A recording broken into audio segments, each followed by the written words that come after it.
Selamat malam menyaners dari seluruh penjuru nagari.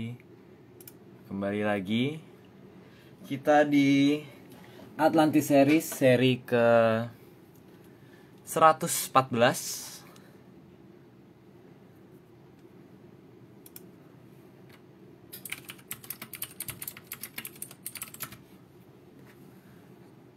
Kita menunggu Mbak Vicky dan Mas Akmal.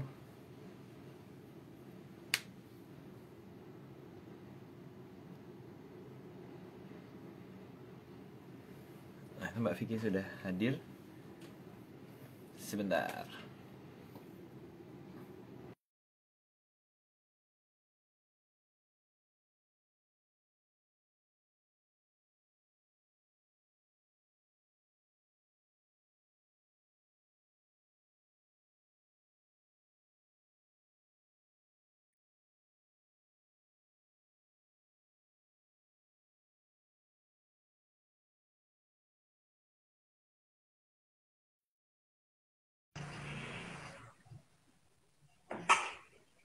Halo Aryo, Halo Mbak E. Ini aman nggak kenapa? suaraku? Kenapa? Aman nggak suaranya? Aman nggak? Aman, aman, aman, aman. Aku yang nanya, ini suaraku aman gak ya? Aku nggak pakai ini. Aman. Aman ya? Mau pakai itu, efek yang itu bisa jadi gema itu. Bentar Mbak, ini dari kemarin itu masih nyari ini ya, sambungannya belum nggak ketemu, ketinggalan di Bogor kayaknya. Nih kita masih nunggu Mas Akmal nih kayaknya kendala ya. Dia ya tak tanyakan.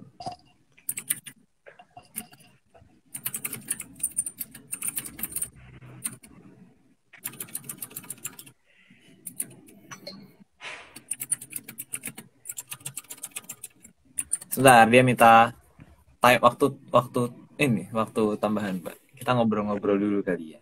Nggak apa, Kabar Mbak? nggak apa-apa Aryo. Kemarin gimana itu kopdar di Bogor? Asik dong, asik sekali. Banyak dongeng. Kamu menunjukkan apa nih Aku di nggak sana? nunjukin apa Mbak. Menunjukkan bakat Oh, apa? aku menunjukkan Nggak pusaka nunjukin palsu, bakat. Mbak. Saya menggunakan pusaka palsu. Oh Iya, gitu. betul. Ini Emang pusakanya palsu bisa bisa gimana? kalau pusaka palsu itu biasanya bisa berdiri terus goyang-goyang sendiri gitu loh, Mbak. Palsu tapi. Karena palsu ya. Kalau nggak palsu nggak bisa. Kalau asli nggak mungkin, ya Kalau kan? asli nggak. Kalau asli mah diem Kalau anteng. asli aku nggak tahu, Mbak. Nggak pernah lihat ya. Ini semua kayak Oh dongeng. gitu. Kalau nggak percaya, Gede banget, gede banget. Ini soalnya kita baru mulai berapa lama aja, Mbak. Ini udah ada yang minta disclaimer. Jadi lu dipersiapkan dulu. Baru berapa menit loh. Eh, ada loh. Ada yang komplain ke aku, waduh aku tuh nggak suka mbak sama disclaimernya gitu. Kenapa? Ada yang nggak suka Kenapa? karena dia itu kayak apa namanya, kan harusnya nggak gitu. Nah, orang tuh kan biasanya disclaimer itu kan yang sebenarnya gitu kan, itu kan kok kebalikannya sih gitu loh. Kayak harusnya tuh mintanya dipercaya, kenapa ini tumben apa ada komunitas yang mintanya nggak dipercaya gitu loh Loh, kita ya. cuma dongeng, Dan Mbak. dia suruh anggap dongeng Loh, kita gitu. cuma Iya dongeng. makanya nggak terima kalau dianggap dongeng. Ya kita apa adanya, Mbak. Ada apanya. Makanya. Sama tanggung menjawab. Mm-mm. Gimana, Mbak, posisinya di seberang sana? Di seberang mana? Di lokasi Mbak, di mana sih? Di Jogja. Apa kabar? Baik. Kamu nanyain kabarnya aku apa nanyain kabarnya orang lain? Ini Mbak, orang lain, makhluk lain. Oh iya. Iya, Emang tahu? Enggak kan? aku Kamu belum tahu kan? Emang kamu tahu? tahu Mbak. Oh Mbak, wah ini ada apa lagi? Waduh. Belum. Belum. Belum tahu kamu. Heskel yang udah tahu coba tanya Heskel. Nanti deh. Kita tanyakan, Bro Haskell. Malah. Oke lah. Kita nunggu sampai 9.15 atau 9.10 ya Mbak kali ya. Baru Mm-mm. bergabung. Waduh. Mau spoiler 115, tapi hari ini masih 114 ya kan? Seru sekali. Itu lebih seru lagi kalau mengalamin ya. Oh iya benar. Ngalamin. Enggak sih, nggak connect. Enggak Mbak, ini dari kemarin tuh di kamarku emang udah seru Mbak. Jadi dari dulu sih ini kebiasaan di kamarku ini, dia kalau misalnya lampu nggak ada, semua lemari itu kebuka. Yang bingung aku. Oh, Ya nggak tahu lah, orang ada iseng kali. Mungkin hamsterku keluar dari ini, keluar gitu, nggak tahu. emang kamu pelihara hamster di dalam kamar ya? Iya. Mau lihat Mbak? Enggak. Udah banyak itu dipasti. Emang nggak bau kalau di dalam kamar? Enggak sih Mbak. Kan harus rajin Iya ya. bau sih.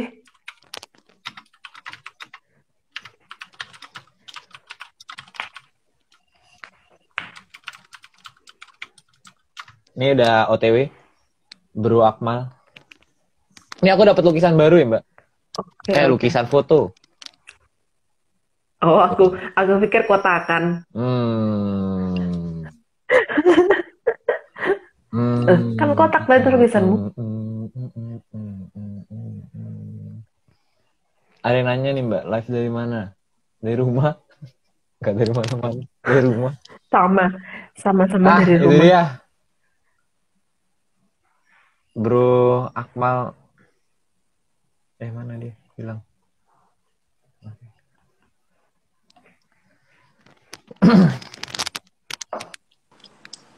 Halo Mas.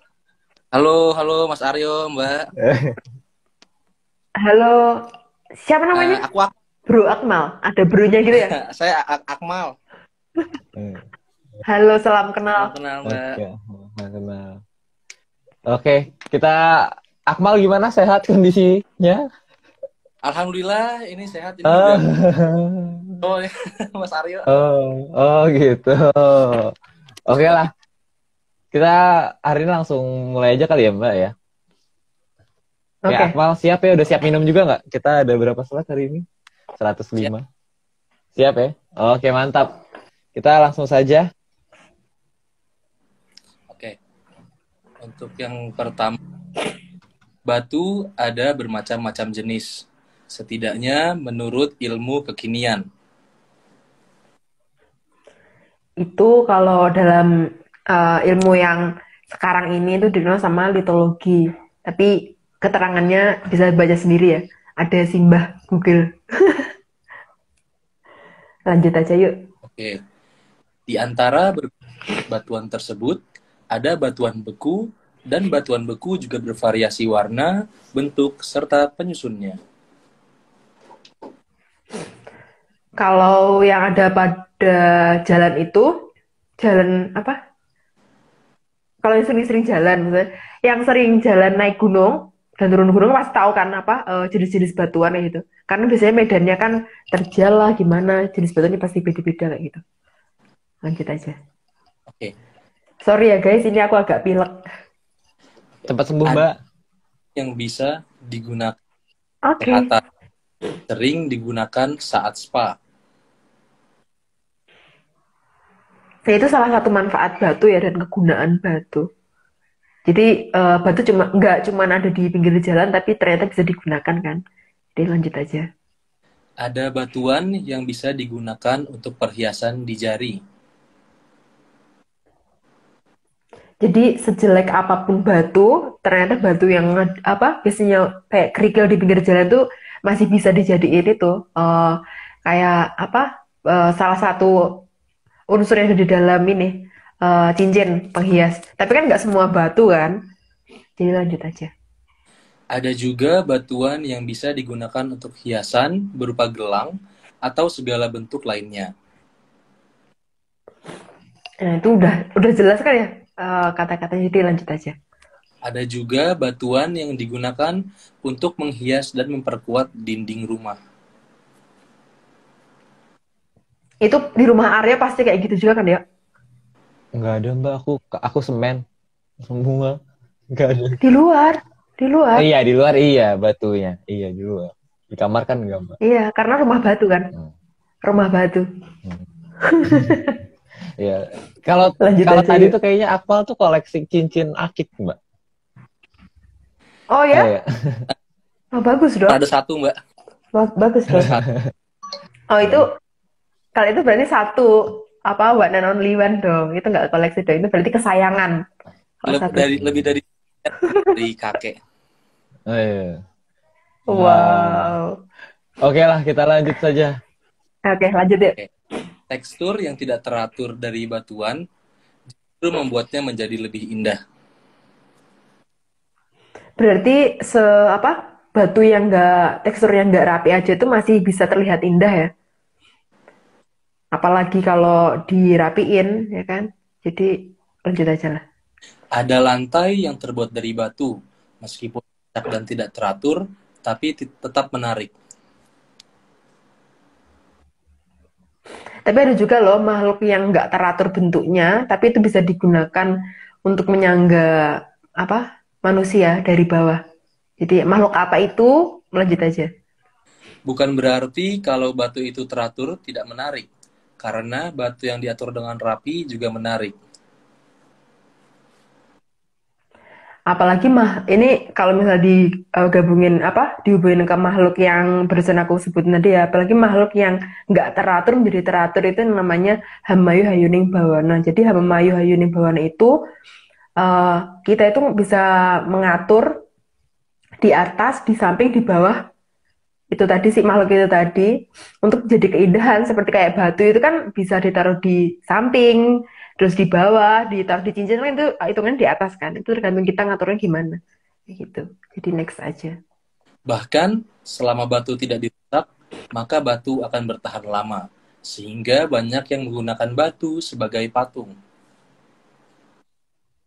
Ya itu merupakan bentuk apa, gubahan atau perubahan wujud dari sesuatu bentuk yang nggak berbentuk menjadi wujud yang jelas, misalnya berbentuk kayak gitu. Itu kan salah satu apa, fungsi dari Hamayu Hayuning Bawono. Ya lanjut aja. Ada yang digunakan untuk prasasti sebagai penanda suatu kejadian setelah waktu yang sangat lama. Begitu juga ada makhluk yang tidak mempunyai bentuk yang jelas, tapi bisa digunakan untuk menyimpan suatu cerita di masa lalu ataupun masa sekarang dan bisa bercerita. Jadi apakah itu? Jadi next saja. Batu juga digunakan untuk menunjukkan kehebatan peradaban di masa lalu. Itu penjelasannya sama seperti yang sebelumnya ya. Jadi next aja. Bahkan, batu juga bisa digunakan untuk membingungkan agar seolah-olah peradaban pernah ada di sana. Jadi sesuatu yang tidak berbentuk juga bisa dijadikan kamuflase atau decoy. Jadi silakan yang menganggap itu asli. Next saja.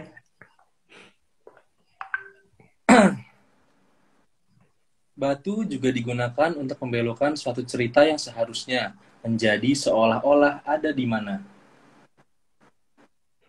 Jadi misalkan Sungai Brantas ada di mana, tapi karena ada batu di mana, maka seolah-olah Sungai Brantas itu ada di timur.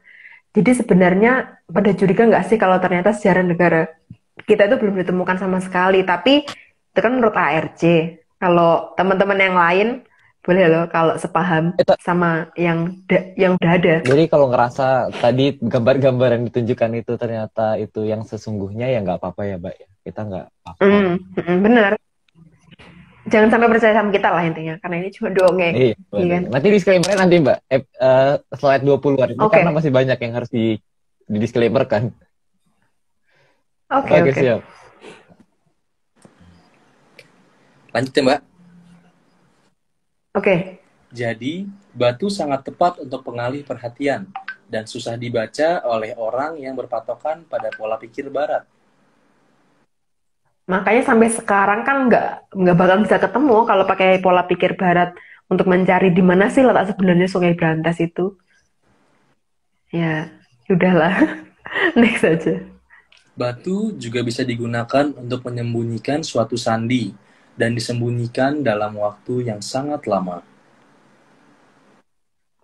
Kurang lama apa coba sampai sekarang Sungai Brantas, kerajaan-kerajaan yang ada di sekitar itu Sungai Brantas juga nggak bisa ditemukan kan sampai detik ini. Jadi ya kurang seberapa lama lagi. Semoga sih nggak lama terus ini ya bisa publikasi ya. Karena ya lucu sih Mbak, karena bahkan penamaannya aja sampai bergeser gitu loh dari Sandi jadi apa sih sekarang nyebutnya apa itu yang pakai C itu nggak tahu deh apa itu loh Candy. dari Sandi kok jadi Shandi jadi apa itu kan nggak tahu. Jadi Candy. Oh jadi ya. Candy, jadi Permen. Candy ya. Mm-mm. Itu bingung tuh sebenarnya tuh lucu ya pergeserannya itu Lucu. halus. Oke kita lanjut aja. Oke. Sandi bisa disembunyikan di batu yang teratur, megah, dan besar dalam berbagai sandi yang susah diduga. Karena untuk menebak itu tuh harus menggunakan pola pikirnya leluhur, bukan pola pikir filsafat dan pelacakan sejarah yang nggak berdasarkan menyan gitu loh. Jadi yang bisa dipakai itu hanya pakai cara-cara menyan. Tapi kan ini tim ARC kan yang kayak gitu. Jadi silahkan percaya yang ada di luar. Jangan percaya kita. Karena ini cuma dongeng. Ya lanjut ya. Ada juga batu yang disebut sederhana, tapi jelas apa maksudnya. Tapi sejelas apapun kalau dipikir menggunakan filsafat maka nggak akan jelas. Tapi itu siapa ya yang di situ tuh penampakan apa Itu tuh? artis Mbak, artis hebat itu lihat tuh. Gantengnya Pol tuh Mbak.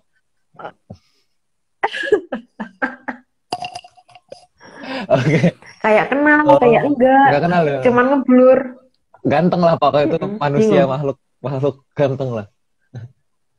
Oke kita lanjut. Ningkatin mutu sendiri terus ya. Iya kita lanjut. Ayo, ayo. Oke.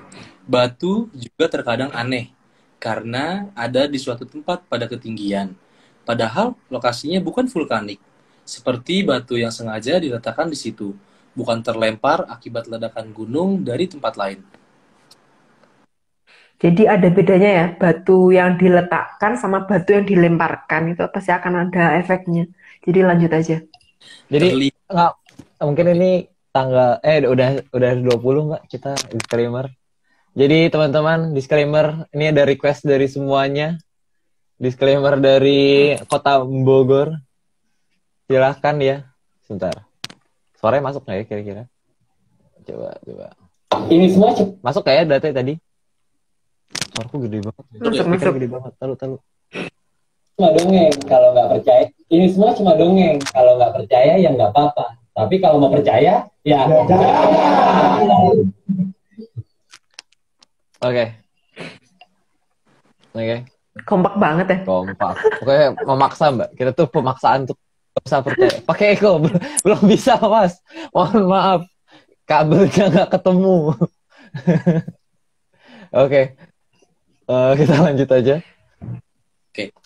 Terlihat sangat membingungkan karena berada di ketinggian yang susah untuk meletakkannya di sana. Jadi yang bisa meletakkan pasti peradaban yang sangat tinggi ya. Karena kalau dilemparkan akan merusak ya kan. Tapi kalau diletakkan kan enggak. Jadi batu yang sederhana sekalipun itu sebenarnya bisa menunjukkan keberadaan jejak peradaban yang sangat maju. Cuman kan sekarang itu segala sesuatu hal itu dianggap alami gitu loh. Tapi ya udahlah. Biarkan yang menganggap alami. Mungkin Kit Akmal dan teman-teman dari Puskara bisa kita kalau mau keliling-keliling nyari batu yang ditaruh, mantap kita. Boleh. Mantap. Idekan ke ketuanya ya. Silakan. Oke, lanjut. Jadi, sangatlah berbeda antara batu yang diletakkan di suatu tempat dengan sengaja atau dilemparkan dengan sengaja.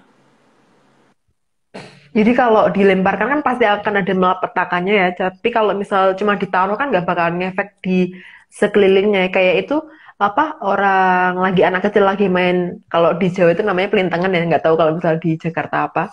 Itu kan kalau dilempar kan pasti yang kena kan pasti itu kan kayak kena goncangan gitu kan. Tapi kan kalau misal di batu ditaruh kayak kita naruh gelas kan itu nggak bakalan getar atau gimana kan.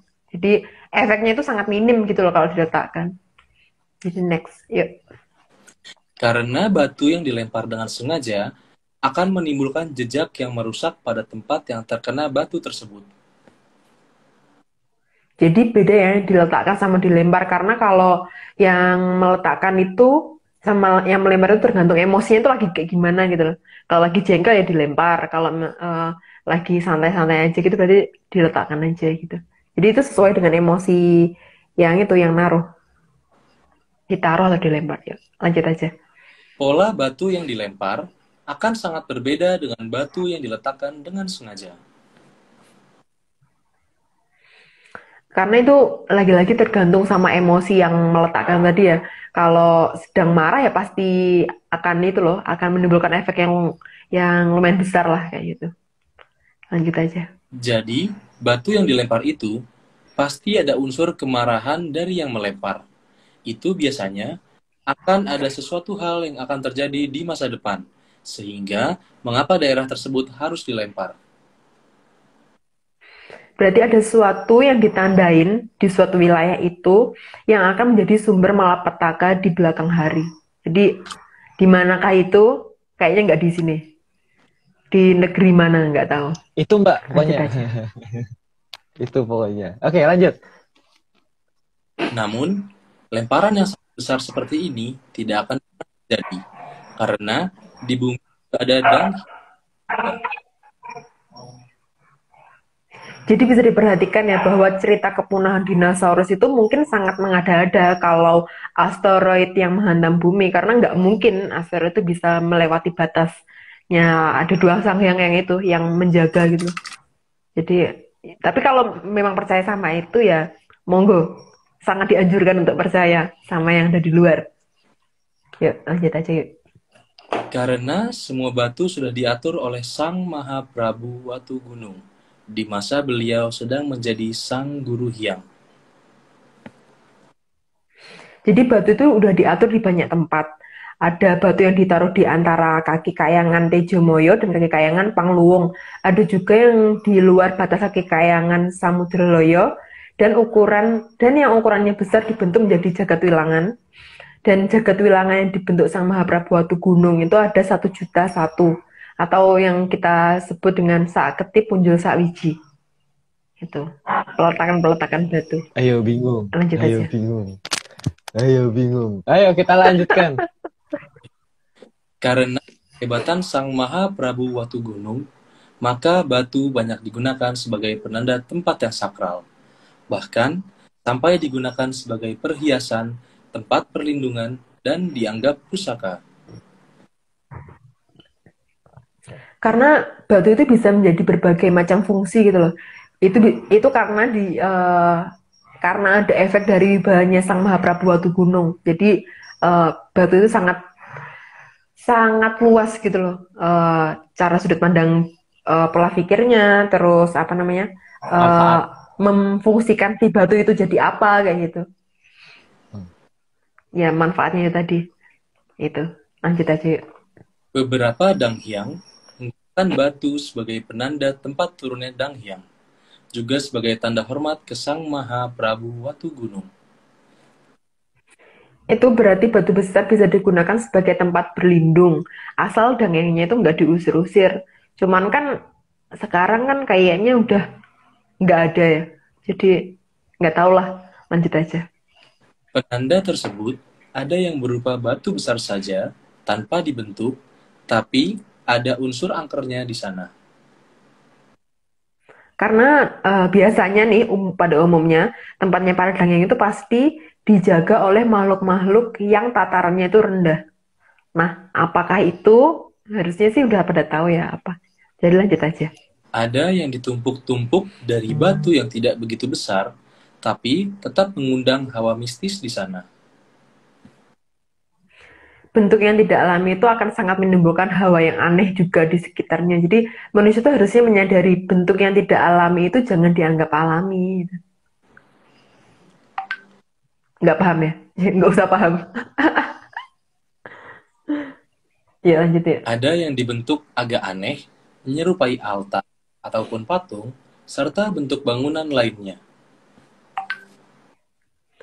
Apalagi yang udah dibentuk seperti itu, maka peradaban lama pasti pernah jadikan tempat itu sebagai pengalih perhatian yang sangat hebat. Jadi udahlah kalian nonton ini aja yang seolah-olah aneh dan seolah-olah membingungkan ini. Nggak usah lihat yang sebenarnya ada di sekitarnya tapi nggak kelihatan kayak gitu.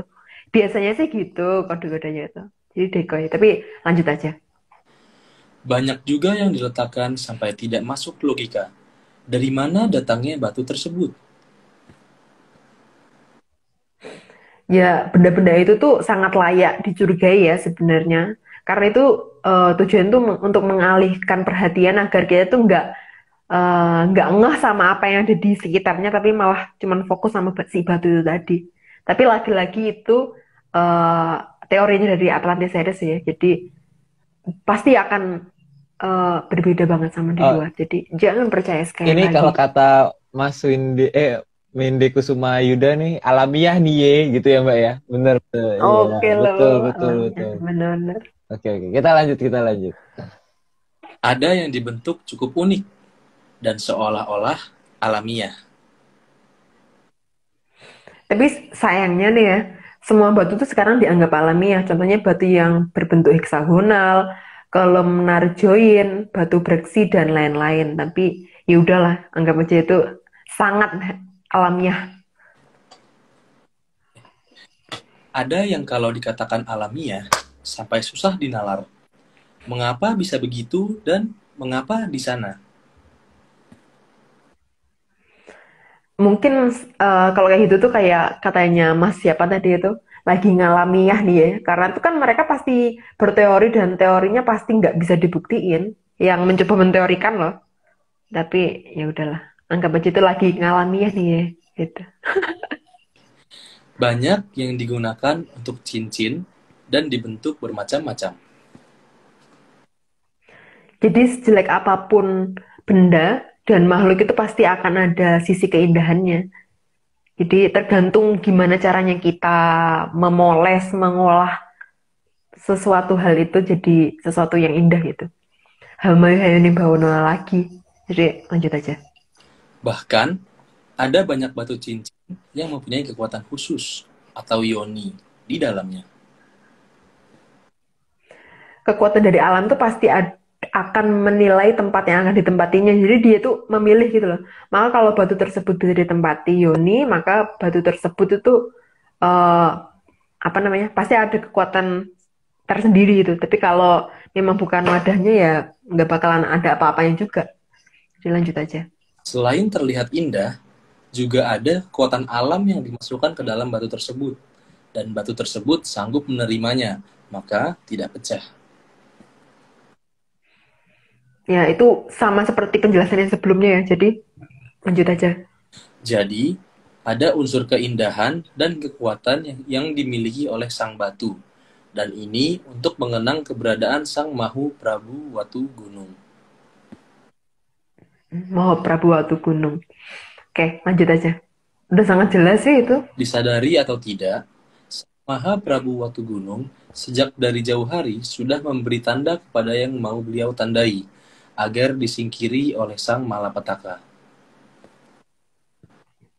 Jadi artinya itu batu yang ditandai beliau itu bisa digunakan untuk menyingkirkan dari mara bahaya. Tapi tidak semua batu yang ditandai beliau ya. Jadi nggak semua batu yang ada di alam ini ditandai.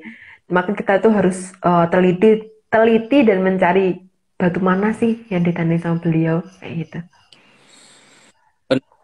Dari sang guru Hyang pasti ada pakemnya, tapi pakem tersebut sudah hilang. Maka kita itu perlu mencari pakem itu lagi ya. Tapi ARC itu tidak berwenang untuk menjelaskan pakemnya itu gimana sih kayak gitu. Jadi ya kita akan hanya ngasih clue-clue gitu loh. Pekan nggak kayak gitu. Lanjut aja. Jangan peka, Mbak. Nggak boleh. Nah itu Nggak boleh makanya peka. peka nggak, jadi Oke, kita lanjut. Tapi, pakem bahwa cincin batu bisa memberi kekuatan pemiliknya tidak mudah dihilangkan sampai saat ini. Makanya kayak Mas Akmal kan juga masih itu kan suka sama itu tadi cincin ake. Jadi ternyata tuh masih gitu loh. Meskipun apa udah perubahan zamannya nggak melenceng sih, segini jauhnya gitu. Ternyata tuh masih ada peninggalan-peninggalannya yang bisa untuk kenapa ya kok ternyata sampai sekarang masih populer gitu. Sebenarnya itu harus curiga. Cuman kan orang kan berpikir kalau itu ya cuma tren aja gitu. Jadi lanjut aja lah. Dan keberadaan watu hitam sangat mencurigakan, menjadi dasar dari pakem cincin batu. Ya karena Mahaprabu Watu Gunung itu pasti akan mencari bentuk paling sederhana yang bisa dijangkau dan dimiliki oleh mayoritas orang. Jadi nggak akan kayak harus batu yang mahal banget atau kayak gimana. Tapi penjelasannya ada di setelahnya kayaknya. Ya, Mbak, baru mau nunjukin ini ternyata salah warna. Harus dicat lagi. Harus dicat itu kayaknya. Salah warna ternyata ya. Di film hitam, benar-benar. Nggak jadi. Oke, lanjut. Kalau kamu itu aja ya, apa cincinnya itu yang apa matanya itu kan itu bulat ya. Kamu yang kotak gitu loh ya. Nggak mau, Mbak. Nggak mau, Mbak. Lanjut. Itu kan kamu kan ini wajahnya kan siku-siku gitu kan ya, silakan, ya kan? lanjut aja, Akmal. Itu. Slide 43. Oke. Karena selapang layang yang ada di atas sana, yang dulu pernah diatur oleh sang guru Hyang, rata-rata berwarna hitam. Kalau si lopang layang kan ada di luar jangkauan manusia, maka ada beberapa pecahan si lopang layang sudah ada di Arcapada, jadi nggak usah jauh-jauh ke sana kalau nggak bisa ambil, jadi udah ada yang diturunkan di bumi. Jadi lanjut aja.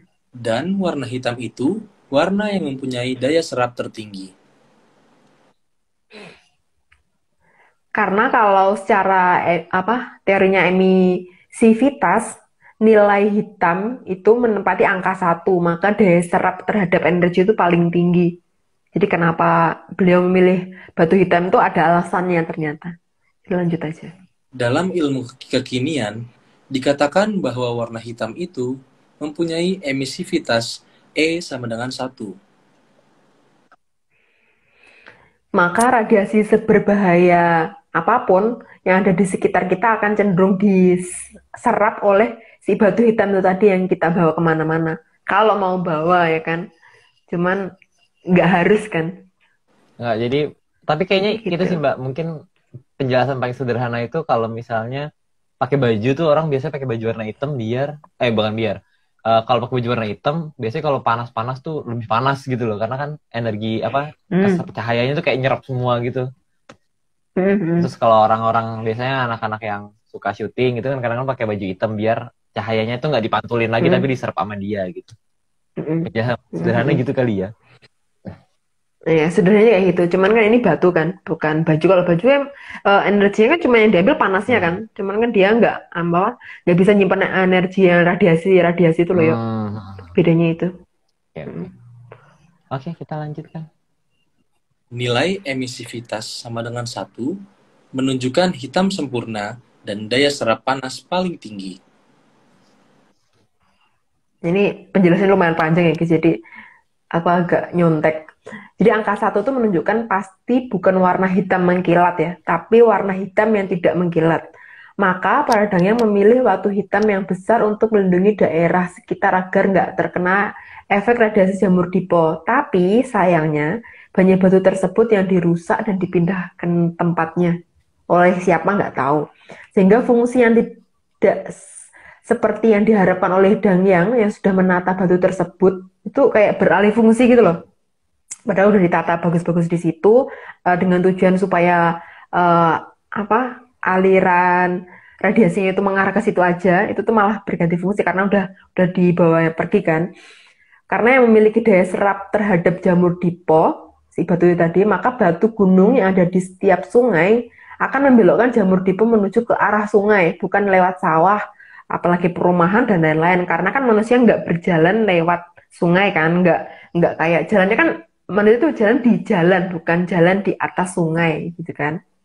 Jadi maka sang Mahaprabu Watugunung yang yang sudah menyiapkan ini semua. Jadi batu-batu yang ada di gunung itu yang udah ditata di sepanjang aliran sungai itu sebenarnya jangan dipindah-pindah sebenarnya.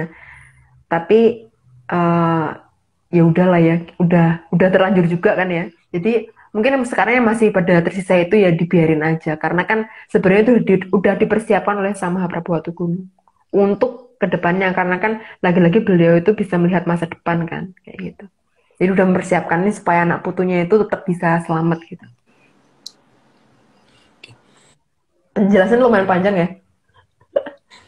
Sedangkan warna lain mempunyai emisivitas di bawah 1 atau 0 kurang dari E kurang dari 1.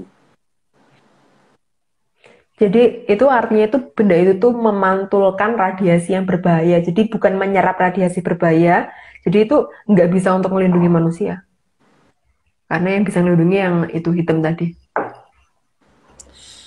Sangatlah jelas bahwa kemampuan menyerap energi oleh batu hitam pasti lebih baik dibandingkan batu yang warnanya bukan hitam. Sehingga jumlah kekuatan alam yang bisa diterima pun akan lebih besar.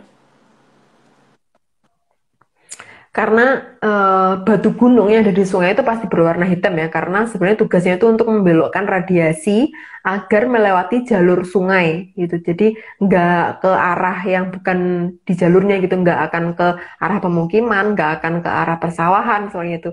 Jadi dia akan tetap sesuai dengan arusnya si sungai itu tadi kayak gitu, sepanjang itu aliran sungai itu. Tapi kan sekarang udah hilang tuh si batu-batunya di mana. Jadi lanjut aja.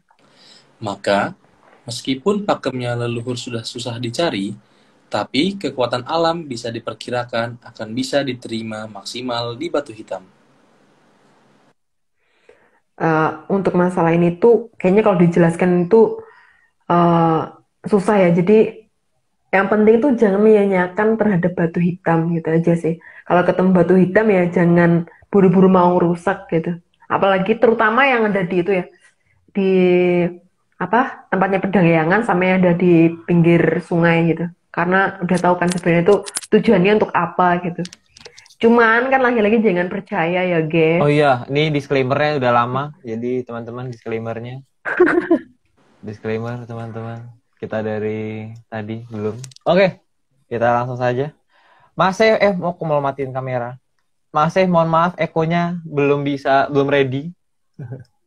Kita langsung disclaimernya, langsung saja. Ini semua cuma dongeng. Kalau nggak percaya ya nggak apa-apa. Tapi kalau mau percaya, ya jangan. Oke, mantap. Apa Akmal mungkin mau mencoba mengulang tadi kata-katanya? Waduh, daya ingat saya kayak kurang panjang ya Mas Aryo. Oh, kenapa? Bagus itu yang dicari memang. Oke, lanjut. Maka, batu hitam diharapkan bisa menangkap radiasi berbahaya yang mendekat ke badan kita, minimal mengurangi. Makanya batu-batu hitam itu jangan dirusak, terlebih yang ada di pedangyangan. Karena pedangyangan tuh nggak semata-mata batu itu untuk turunnya pedangyangan, tapi ada maksud lain yang kenapa si batu itu ditaruh di situ dan untuk kebaikan kedepannya pastinya kayak gitu sih, karena kan leluhur kepingin anak putunya itu terus hidup gitu loh, nggak hidup untuk mati gitu kan. Jadi lanjut aja. Yang diharapkan oleh Sang Mahaprabu Watugunung sangatlah jelas bahwa ada batuan khusus yang berwarna hitam yang bisa melindungi manusia dari radiasi.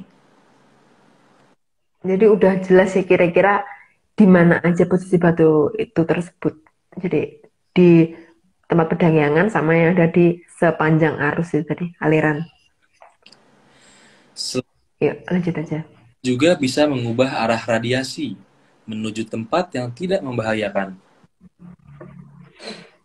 Itulah makanya batu gunung rata-rata kan ditaruh di sungai, karena sungai itu kan berbatu, bukan tempat manusia tinggal kan. Karena itu kan memang mengalir terus gitu kan airnya.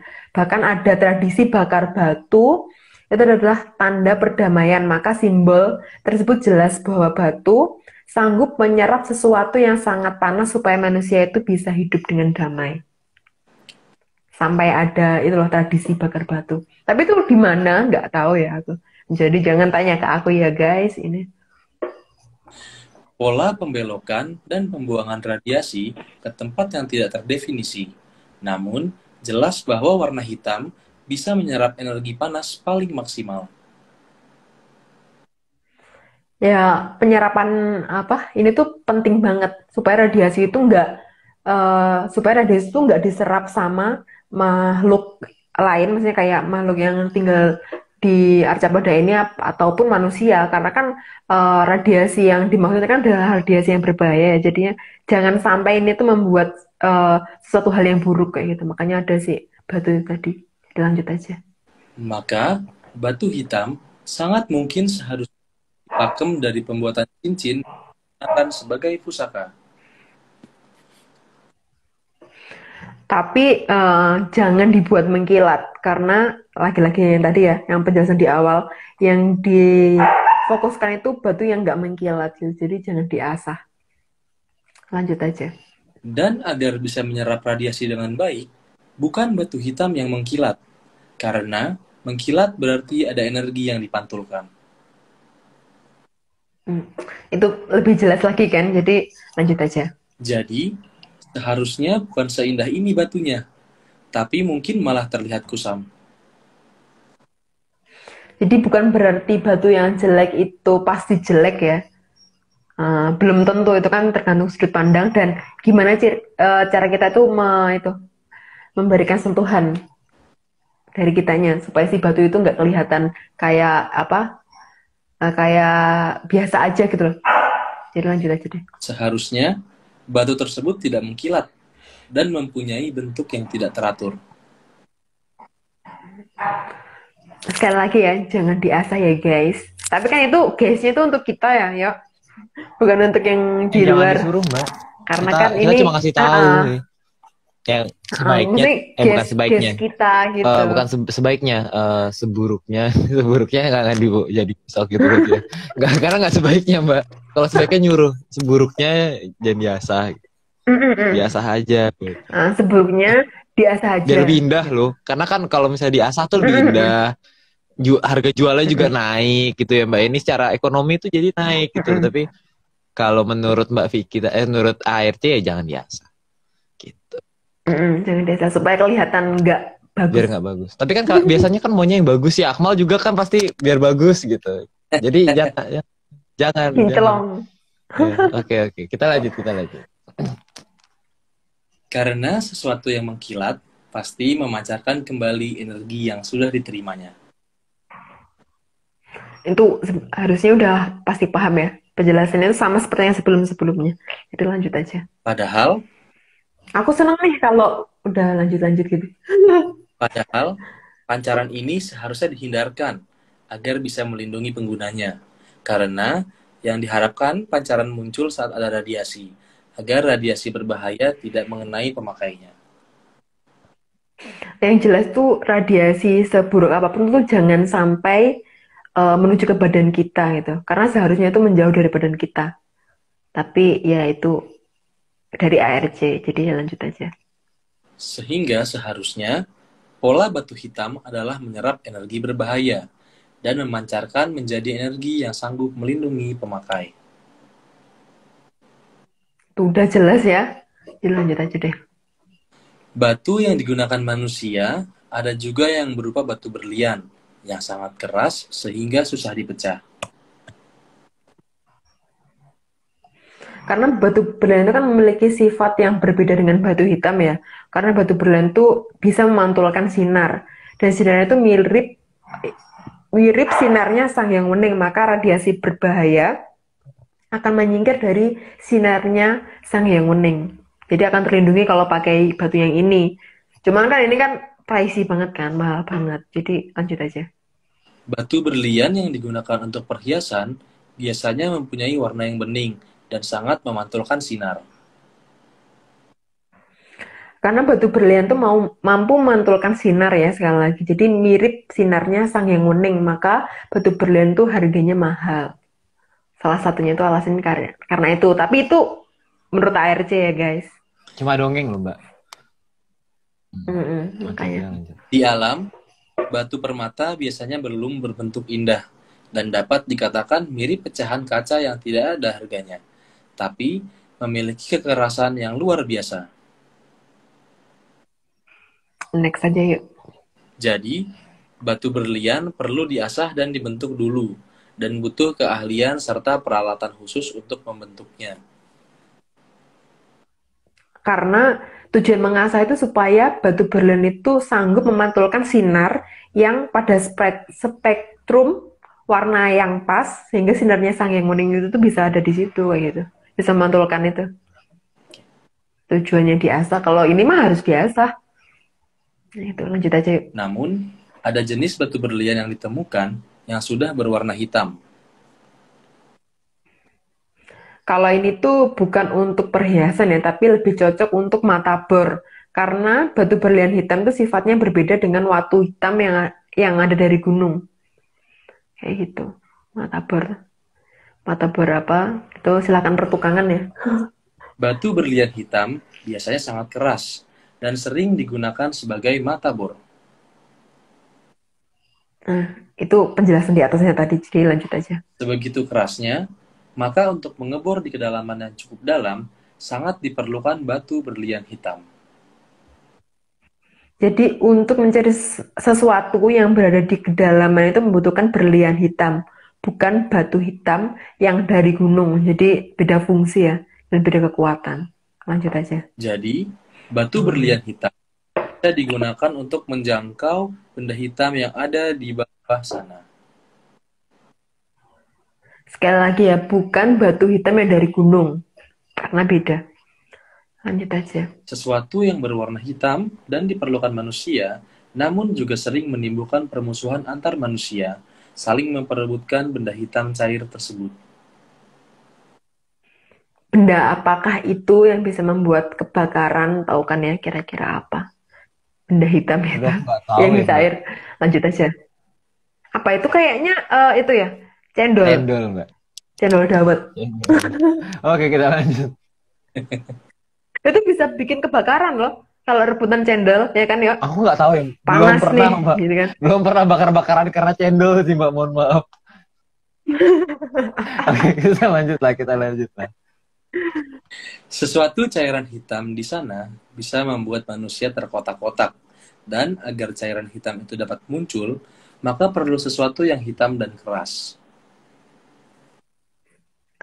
Next aja lah, karena udah paham harusnya, karena udah ada di penjelasan sebelumnya tadi. Banyak mahkota yang berhiaskan batu berlian, karena batu berlian akan membuat pemakainya menjadi lebih berwibawa dan lebih berkelas. Itu seharusnya nggak pink kayak gitu ya guys, yang ada di mahkotanya itu. Karena diharapkan cahaya dari Sang Hyang Wening itu bisa bersinar di atas kepala si pemakainya. Jadi kayak akan bisa itu loh, mendapatkan anugerah dari Sang Hyang Wening. Gitu. Ya, jadi itu bukan pink ya seharusnya guys. Ya lanjut yuk. Kilatan dari batu berlian juga bisa mengundang rasa kagum dari yang melihatnya. Ya itu efek karena wibawanya dari Sang Hyang Wening. Kayak gitu. Diharapkan, sinar gemerlap dari batu berlian bisa menjadi tanda bahwa yang menggunakan ada dalam lindungan Sang Hyang Wening. Pasti udah jelaskan ya, jadi lanjut aja. Sehingga, perlambang keberadaan Sang Hyang Wening inilah yang digunakan untuk menolak mara bahaya. Sangat jelas, jadi lanjut aja. Karena Sang Hyang Wening ada di atas tataran yang sangat jauh dari Sang Hyang Batara Guru, apalagi Sang Hyang Batara Kala. Maka, lambang sinar beliau sangat ditakuti oleh para kala. Itu udah pasti ya, jadi lanjut aja. Karena Sang Hyang Wening apabila sudah marah, maka akan sangat mengerikan bagi semua makhluk hidup. Itu pasti teman-teman menyanur sudah pada paham kan ya, karena udah pernah dijelaskan di episode-episode sebelumnya, jadi lanjut aja. Sehingga, lain Sang Hyang Wenang ke atas, maka akan memilih menjaga agar Sang Hyang Wening tidak marah. Karena yang bisa mengatasi marahnya Sang Hyang Wening adalah Sang Hyang yang ada di tataran di atasnya gitu. Jadi di tataran di bawahnya itu lebih baik itu tunduk kayak gitu. Karena beliau-beliau itu tahu hierarki kayak gitu. Lanjut aja. Karena hanya Sang Hyang Wenang dan di atasnya yang ditakuti oleh Sang Hyang Wening. Itu udah jelas ya. Dan kalau misal teman-teman belum jelas, silahkan lihat di episode-episode sebelumnya. Udah pernah dijelaskan tatarannya itu, tingkatannya itu kayak gimana. Ya lanjut yuk. Pantulan sinar dari batu berlian cenderung berwarna putih. Maka batu berlian menjadi sangat berharga karena seakan memiliki pantulan sinar dari Sang Hyang Wening. Ya itulah sebabnya berlian itu berharga sangat mahal. Lanjut aja. Sehingga batu berlian dihargai sangat tinggi dan sangat mahal karena mencarinya juga sangat sulit. Sudah sangat jelas. Jadi lanjut aja. Karena batu berlian sangat mahal dan sulit mencarinya, maka Sang Maha Prabu Watu Gunung memilih batu hitam agar bisa dijangkau oleh semua orang. Itu tuh sebenarnya salah satu hal yang dilakukan oleh Sang Maha Prabu Watu Gunung karena saking sayangnya beliau kepada generasi di bawahnya. Karena beliau tahu akan ada jamur dipodi ke depannya di perubahan zaman ini, maka beliau itu memilih ini aja lah yang dapat bisa dijangkau oleh anak putu dengan mudah dan dengan harga yang nggak mahal juga gitu. Kalaupun beli, tapi seharusnya sih nggak beli bisa sih. Jadi lanjut aja. Selain itu, karena Sang Maha Prabu Watu Gunung sangat tahu, saat ini sudah sangat banyak pemalsuan batu berlian atau batu berlian sintetis, maka batu hitam dipilih agar tidak bisa dipalsukan, karena harganya juga tidak seberapa dan bisa dijangkau oleh semua kalangan masyarakat. Lanjut aja. Selain batu berlian, maka batu safir juga menjadi batu yang mahal. Tapi semahal apapun batu safir itu nggak bisa semahal batu berlian, jadi tetap beda. Lanjut aja guys. Batu safir sendiri juga bermacam-macam warnanya, sehingga bisa dibentuk menjadi berbagai macam perhiasan. Itu udah sangat jelas ya, dan udah sangat populer. Jadi lanjut aja. Batu safir warna kuning memiliki kilau warna mirip emas atau sinar dari Sang Hyang Wenang. Yang kuning itu yang dari Sang Hyang Wenang ya. Jadi beda ya sama yang tadi. Sang Hyang Wening sama Sang Hyang Wenang itu beda. Jadi next saja. Sehingga cahaya yang dihasilkan juga bisa membuat para kala agak terkejut. Apalagi jika ada yoni yang didatangkan dari kadewatan. Karena sama sih sebenarnya. Karena ada cahaya dari Sang Hyang Wenang, ya kan? Sang Hyang Wenang yang di situ, maka bisa digunakan untuk menjauhkan dari petaka mara bahaya kayak gitu kan. Itu yang dibawa oleh para kolo, termasuk jamur dipo itu kan juga hasil karya dari para kolo kan. Jadi asal warnanya kuning yang benar ya, kuning yang benar itu kan. Kuning sekarang banyak banget ya, semoga nggak salah pilih warna kuningnya. Jadi lanjut aja. Sedangkan batu safir yang berwarna biru menghasilkan kilauan yang sangat disukai oleh Sang Hyang Batari Maharani. Sangat disukai sih. Jadi kalau misal ada menyaners yang baru menyimak siapa sih Sang Hyang Batari Maharani itu, silakan disimak ya. Di episode sebelumnya sudah pernah ada. Lanjut aja. Karena Sang Hyang Batari Maharani juga ada di atas Sang Hyang Batara Guru, apalagi Sang Batara Kala. Maka cahayanya juga ditakuti oleh para kala, apalagi jika ada yoni dari kadewatan. Jelas ya, karena Sang Batari Maharani itu kan ada di atasnya jauh ya tingkatannya itu, jadi pasti akan ditakuti sih karena wibawanya beliau. Jadi lanjut aja. Semua jenis batu safir yang ada pada dasarnya mengikuti pola sinar yang ada di kadewatan. Tapi nggak semua jenis batu safir dan nggak semua warna ya, karena yang terpenting itu adalah warna kuning dan biru kalau di batu safir. Beda dengan batu berlian tadi. Yang batu berlian itu yang kayak kristal tadi loh, yang bening gitu. Jadi nggak berwarna. Kalau yang berlian. Kalau safir yang biru sama kuning. Jadi kalau misalnya ada ungu, pink, orange, toska, warna-warna yang lainnya itu bukan prioritas. Gitu. Tapi Mbak, Lanjut aja. ini semua cuma dongengnya para pemirsa. Iya. Ini semua cuma dongeng, jadi kan aku tuh audiensnya cuma kamu. Oh iya, audiensnya cuma aku. Kalian ya. berdua audiensnya. Jadi Akmal mau nyoba kan, Mal? Disclaimer, Mal. Waduh. Coba Coba, Mal. Belum coba ya. Jadi ini semua cuma dongeng. Kalau nggak percaya nggak apa-apa. Kalau percaya jangan. Oke, Gitu. coba ya. Coba, Mal. Ini semua cuma. Ini ada yang tanya. Sorry. Ini semua cuma dongeng. Kalau nggak percaya nggak apa-apa. Tapi kalau percaya jangan. Mantap. Oke loh. Kayak iklan. Aku mau baca nih. Di komen, berlian buatan produk dari Cina apa berkhasiat juga? Nah, masalahnya itu biasanya kan berlian plastik ya guys itu. Aku nggak tahu. Aku Ya kan? nggak ikutan. Aku Plastik. bukan orang yang sering beli batu, jadi nggak ngerti. Itu kan ada kan yang imitasi. Oh iya, aku kemarin, gitu loh dari plastik. Kemarin baru beli sih. Oke, kalau kita lanjutkan. Menyanyi pada Mas Akmal juragan Akik. Oke, ketahuan lu. Oke, kita lanjut. Saya izin minum sebentar ya. Kenapa? Oh iya. Silakan. Boleh. Monggo. Lumayan agak seret. Oh iya. Gak apa, minum aja dulu gak apa. Aku sambil mau baca ini komentar-komentar. Oke, lanjut. Kita lanjut ya. Karena Sang Mahaprabu Watu Gunung sangat memperhatikan perkembangan zaman dan sangat sayang dengan kaula alit. Maka Sang Mahaprabu Watu Gunung justru meminta para danghyang menggunakan batu hitam.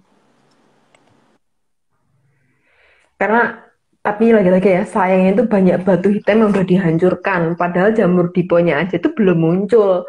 Kalau jamur diponya udah lewat, lalu batu hitamnya mau dihancurkan ya nggak apa-apa. Tapi kan itu karena udah malapetakannya kan udah lewat. Tapi kalau sebelum malapetakannya itu lewat, kalau dihancurkan ya seperti apa hasilnya. Jadi ya udahlah. Jangan saya paham. Sebagai sang guru hyang, Sang Mahaprabu Watu Gunung tidak mau satupun kaulanya di Arcapada menjadi korban akibat angkara murka yang timbul dari kamasalah. Pasti nggak mau sih, tapi ya udah lanjut aja. Sang Mahaprabu Watu Gunung juga minta dirinya diabadikan dengan nama Watu Gunung atau Sela Arga, dengan tujuan agar masyarakat sadar gunung bisa digunakan untuk perlindungan. Supaya orang-orang itu pada ngerti kalau Watu Gunung itu sebenarnya itu ada fungsinya, nggak cuma semata-mata nama beliau aja gitu loh. Ternyata tuh ada pertandanya di situ. Itu menurut ARC ya guys. Bahkan beliau juga menggunakan Watu Gunung untuk menghentikan zaman Kala Tirta agar manusia bisa hidup normal kembali. Karena pada masa itu tuh seluruh selo Penglayang diarahkan ke Kayangan Jonggiri Saloko oleh Sang Mahaprabu Watu Gunung agar Batara Guru itu turun dan beliau bisa menggantikan menjadi Sang Guru Hyang dan punya kuasa untuk menghentikan zaman Kolotirto. Itu kan zaman dimana seluruh lapisan bumi itu tuh dipenuhi sama air gitu kan. Karena manusia itu kan hidupnya di daratan, bukan di laut kan. Karena manusia itu bukan ikan gitu. Oke, lanjut ya. Sang Mahaprabu Watu Gunung sangat rendah hati, maka batu gunung tidak akan semahal batu safir, apalagi batu berlian. Karena maksud beliau tuh untuk keselamatan banyak orang. Jadi menggunakan batu gunung yang gampang dijangkau dan yang pasti semua lapisan masyarakat ARC gitu ya. Itu tuh mudah menjangkaunya gitu sih. Oh, maksudnya tim ARC ya, Mbak ya, bukan masyarakat, Mbak. Iya, masyarakat ya. Masyarakat ARC. Anggap aja masyarakat. Udah satu karang desa. Oh iya, lanjut. Dan dulu ada perjanjian dengan para danghyang, sehingga para danghyang akan memprioritaskan yang tahu sandi atau mantra Watu Gunung. Jadi walaupun Watu Gunung bisa untuk menyelamatkan banyak orang, tetapi Poro Dangyang itu tetap membatasi kepada siapa yang memegang tradisi lama. Kayak gitu. Jadi misal nih ada Kolo yang pegang itu, atau misal anak buahnya si Kolo pegang Watu Hitam itu, ya pasti nggak bakalan selamat juga gitu loh, karena kan dia tetap Kolo gitu. Jadi tetap aja gitu. Cuman yang memegang tradisi lama kayak gitu. Lanjut aja yuk. Tujuannya agar bangsa yang Sebentar, bentar, Bang. Ini ada komen yang lucu nih. Ini mohon maaf ya Mas ya. Ini kita tidak mengajarkan untuk mencuri candi apa batunya candi. Jangan ya. Jangan ditiru. Jangan ditiru, itu perbuatan yang salah. Kita tidak mengajarkan untuk mencuri, guys. Jadi ya lebih baik tidak percaya. Benar. Sebenarnya itu kalau misal batu hitam yang ada dari pinggir sungai, itu kan sebenarnya nggak semuanya gede kan. Ada yang kecil-kecil. Kalau yang kecil-kecil mah diambil kan masih nggak apa-apa. Yang penting nggak dihabisin. Ya itu. Jadi nggak yang besar kayak gitu. Nggak usah satu candi dibawa pulang, nggak usah. Nggak jaga. Malah nanti itu. Nanti kita dikira ngajarin bawa batu candi. Repot itu. Enggak lah. Enggak segitunya. Masuk Enggak. berita lucu Enggak gitu. itu. intinya jangan percaya. Intinya jangan percaya. Nanti itu apa hotline-nya tuh kayak gini. Diketemukan menyanars gitu, mempercayai batu hitam berkhasiat seperti ini, makanya seluruh batu candi yang ada di sini hilang gitu. Waduh. Bahaya udah. Kita ada yang kena. Itu udah. Pokoknya Untung nggak percaya kan. Itu kan ini nggak untuk dipercaya. makanya tadi gimana Mal? Kata-katanya Mal? Ini semua cuma dongeng. Ini semua cuma dongeng. Nggak percaya nggak apa-apa. Kalau percaya jangan. Mantap. Larangan adalah perintah, ngaco ini Mas. Jangan Mas. Jangan mencuri. Tidak baik. Oke, kita lanjut. Jangan Nggak melanggar boleh. aturan negara lah. Iya. Benar. Kita sangat tertib. Oh ya, nomor berapa sih sekarang? 96. Oke, bentar lagi selesai. Oke, yuk, semangat. Tujuannya agar bangsa yang merusak tidak terlindungi, meskipun berlindung dengan aksesoris dari Watu Gunung. Itu seperti penjelasan yang sebelumnya ya, jadi next aja. Dan para kala juga takut dengan Watu Gunung, maka mereka akan menjauhkan Watu Gunung dari kehidupannya. Next aja. Meskipun Sang Maha Prabu Watu Gunung sangat sadar bahwa besok namanya akan rusak, dengan seolah-olah mencintai ibunya sendiri. Padahal, sebagai sang guru Hyang, beliau sangat tahu siapa ibunya. Disinilah itu para Dangyang itu akan melihat mana sih anak cucu yang menggunakan Watu Gunung, di mana aja sih anak cucu yang masih hormat dan tidak berburuk sangka, tidak hanya mengiya-iyakan cerita yang kalau misal dipikir-pikir itu nggak logis kayak gitu. Jadi itu nanti dinilai dari oleh para Dangyang itu sendiri gitu loh. Seberapa hormatnya sih sebenarnya orang-orang sekarang ini terhadap Sang Maha Prabu Watu Gunung, dengan kiprahnya beliau yang sudah mempersiapkan kalau akan ada jamur dipo, sudah dipersiapkan ini di sini, sudah diberikan simbol inilah kayak gitu. Jadi seberapa hormatnya sih gitu. Kan mungkin tim ARC aja sih yang bakal hormat. Jadi yang lainnya nggak usah hormat, nggak apa-apa. Jadi kita aja yang batu hitam. Penyebutan Sang Guru Hyang terkadang salah sebut menjadi nama Sang Kuryang. Maka, cerita Sang Kuryang sangat mirip dengan cerita Sang Guru Hyang. Cerita itu ada di daerah Jateng dan Jabar ya. Jadi kalau mau percaya dari sisi mana nih terserah ya. Karena tim ARC jelas tetap akan ini sih hormat kepada Sang Guru Hyang ya, karena tahu yang sebenarnya itu seperti apa gitu. Dan apa aja yang sudah diperjuangkan beliau untuk keberlangsungan kita sekarang ini. Tapi itu kan versi tim ARC kan sekali lagi. Tidak untuk ditiru, tidak patut ditiru. Lanjut yuk. Meskipun begitu, pihak ARC tidak akan melarang jika dianggap cerita Sang Mahaprabu Watugunung dan Sang Kuryang adalah cerita yang berbeda. Dianggap benar juga tidak dilarang, cuma bagi ARC, cerita tersebut sangatlah aneh. Itu udah pernah dan udah ditekankan di episode-episode sebelumnya sih sebenarnya. Jadi lanjut aja. Sebagai Sang Guru Hyang, maka Sang Mahaprabu Watugunung sangat tahu tentang jalannya alam raya, maka tidak akan kesamaran dengan siapa ibunya. Itu udah pasti ya, jadi nggak mungkin lah salah gitu. Pakai logika mana aja tetap nggak mungkin salah. Jadi lanjut aja. Hal yang sama pada cerita Sang Kuryang, bahwa tidak mungkin tidak tahu siapa ibunya. Pastilah ya kan, kita nggak mungkin nggak tahu siapa sih ibu kita sebenarnya gitu kan. Nggak lah ya, kecuali ibu kita itu boneka. Boneka bisa ganti-ganti ya. Kan ibu kita tetap manusia, jadi pasti udah paham. Lanjut aja. Terakhir ya ini. Ya. Sampun sansaya celak anggenipun, jumedulipun sang jamur dipa, serana tanda wang sulipun nuswantara, samirana arsa angkirining sang jamur dipa, tumuju kamulyaning tribuana. Oke. Akhirnya selesai sudah. Tapi sebenarnya itu aku ada tambahan ya. Aku tadi tuh bikin itu note. Nah ini, jadi para pakar fisika, geologi, dan para pakar apa aja deh boleh menolak cerita ini. Tapi kita bisa buktikan nanti pada saat jamur dipo muncul ya. Dan jangan dipercaya juga cerita ini. Jadi kita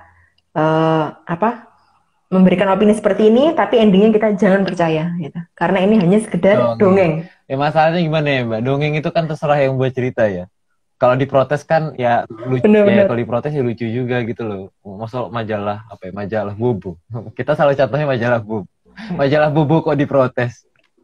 Karena aneh aja gitu. Ngapain? Karena kan ini cuma dongeng gitu. Cuma dongeng kok. Tapi ini ada lagi sih catatan-catatan ya guys. Ada juga tambahan. Yang pertama, Atlantis tidak pernah bermusuhan, apalagi perang dengan Medang Kamurian atau Lemurian. Jadi kalau ada yang berteori mereka pernah berperang, silahkan berhadapan langsung dengan Atlantis dan Medang Kamurian dan tanggung sendiri resikonya. Yang kedua, Atlantis tidak pernah berada di Laut Utara Jawa. Jadi kalau ada yang berteori mereka pernah ada di sana, misalnya ada di Laut Utara Jawa itu, silahkan berhadapan langsung, bertanggung jawab langsung dengan Atlantis dan Medang Kamurian. Sorry, Atlantis ya, di sana. Karena kan sebenarnya itu kayak penghinaan gitu loh, karena Atlantis kan sebenarnya luas dan segede itu yang kita lihat kapan hari itu ya, di pantai selatan. Nggak mungkin ada yang ada di foto. Yang nggak bisa ketangkap kamera. Iya. Atlantis kan? Nah, itu. Jadi tuh hitungannya itu kayak penghinaan karena harusnya nggak sekecil itu gitu loh. Terus yang ketiga, Atlantis, Mojopahit, dan Lemurian tidak pernah membangun Gunung Padang ataupun isinya di dalam Gunung Padang kan sekarang kayak lagi digonjang-ganjingkan kan kayak Gunung Padang itu ada isinya gini itu. Gitu. Jadi kalau ada yang berteori seperti itu, silahkan ini berhadapan langsung dengan Atlantis dan Medang Kamurian dan tanggung sendiri resiko-resikonya. Terus catatan lagi, ini tuh bukan ancaman, sekali lagi bukan ancaman, karena sudah ada peringatan. Dan kami hanya menyampaikan peringatan, tapi hanya untuk menunjukkan siapa yang ngerti dan pura-pura ngerti, tapi sebenarnya itu nggak ngerti. Kita lihat kondisi ke depannya itu kayak gimana, karena ketiga kerajaan itu pasti akan bertindak. Jadi tunggu saja guys. Kayak gitu. Ini cuma tapi ada disclaimer-nya gimana? Semua ini cuma dongeng. Jadi termasuk tadi peringatan itu juga cuma dongeng guys. Jadi itu peringatan tuh hanya untuk di negeri dongeng. Nggak, jadi gitu jadi ya? Emang kita bikin dongeng itu kan ceritanya biar kita mau bikin world building gitu. Jadi emang ya emang gitulah. Pokoknya gitulah. Jadi jangan dipercaya lah intinya. Oke. Itu aja sih. Oke. Jadi ini disclaimer terakhir, disclaimer agak seriusnya. Jadi tim Atlantis Center tidak pernah menjual jasa untuk berkomunikasi dan bertemu dengan para leluhur dalam bentuk ritual apapun. Jadi waspada terhadap oknum yang mengatasnamakan tim ARC atau Atlantis Research Center, sehingga karena ritual resmi hanya dilakukan oleh Mas Agung Bimo ini dan Mbak yang ini dan saya dan ya itu. Dan jadi untuk informasi resmi silakan hubungi via IG @Vikiananda. Gitu kalau informasi resminya. Aku ya guys, mungkin aku akan slow respon dan responku tuh biasanya tuh menyebalkan gitu ya. Jadi jangan berharap aku tuh akan membalas dengan baik dan benar gitu. Iya. Karena biasanya tuh aku balasnya hahaha. Terus ini kan cuma dongeng gitu. Jadi kalau pertanyaan-pertanyaan sebenarnya itu pasti aku kan jawabnya kayak gitu. Kalau nge-DM aku biasanya nggak dijawab karena aku lupa nge-Instagram. Maaf. Ini tidak sengajaan kok, sumpah nggak sengaja serius. Oke, kalau gitu ini ada yang ada yang menyarankan sekali-sekali Pak Marius. Mungkin kalau Pak Marius mendengar bisa membuat Pak videonya biar kita play disclaimer. Oh. Oke, kalau gitu kita tutup aja ya. Akmal atau Mbak Vicky ada yang mau disampaikan? Udah sih, ya? itu aja. Oke. Berarti kita rangkaian terima kasihnya. Terima kasih sebesar-besarnya kepada Kitunggo Jatijaya Mongrogo yang sudah mau menyediakan data dan juga menjadi pamong bagi kita semua. Kemudian juga terima kasih Mbak Vicky yang sudah mau menjadi narasumber hari ini dan membantu Mas Agung dalam membuatkan slide. Terus kemudian juga terima kasih. Nggak membantu sih sebenarnya. Mas Agung yang membuat. Oh, Mas Agung yang membuat ya? Kan? Aku tuh cuma dikasih spoilernya aja. Okay. Ya kan? Dikasih spoiler. Jadi terima kasih Bapak Agung sudah mau membuatkan slide kita. Terus kemudian juga Mas Akmal, terima kasih sudah mau menyumbangkan suaranya hari ini. Karena sebenarnya Mbak, ini Mas Akmal ini dia penyanyi Mbak di sekolah itu. Penyanyi ulung. Oh, amazing. Amazing Mbak. Dia. Berarti ada lagu-lagu yang namanya ulung gitu. Udah kita lanjut aja. Oke kita lanjut. Terima kasih Mas Togo jangan juga sudah mau merapikan slide pada malam hari ini. Terus juga kemudian Pak juga terima kasih kepada Bang John. Gambarnya hari ini pendek lagi. Hari ini indah sekali, berliannya indah. Dan juga terima kasih kepada Watu Hitam. Itu Watu Hitam ya? Oh iya Watu Hitam deh, bentuknya lucu. Watu Hitam. Oh iya Watu Hitamnya indah. Mas Bang Joni juga terima kasih sekali lagi kepada Mas Heske, terus kemudian juga Om Iwan dan juga segelintir tim ARC lainnya yang mungkin belum disebutkan. Dan terakhir terima kasih kepada Bapak besar, Bos besar Pak Marius Gumono sudah mau memprakarsai Atlantis Center hingga hari ini. Jadi sekian dari kami ya. Sekian dari kita. Kita mengharapkan kita semua sehat semua. Salam sehat, salam hangat, dan tentunya sampai jumpa di pertemuan berikutnya di Saus 15. Ada tema yang menarik sebenarnya. Jadi sampai jumpa di Saus 15, bertemu lagi dengan saya. Semoga. Dan salam sehat dan salam menyan. Salam menyan. Jangan dipercaya guys. Jangan dipercaya. Thank you. Thank you Mal.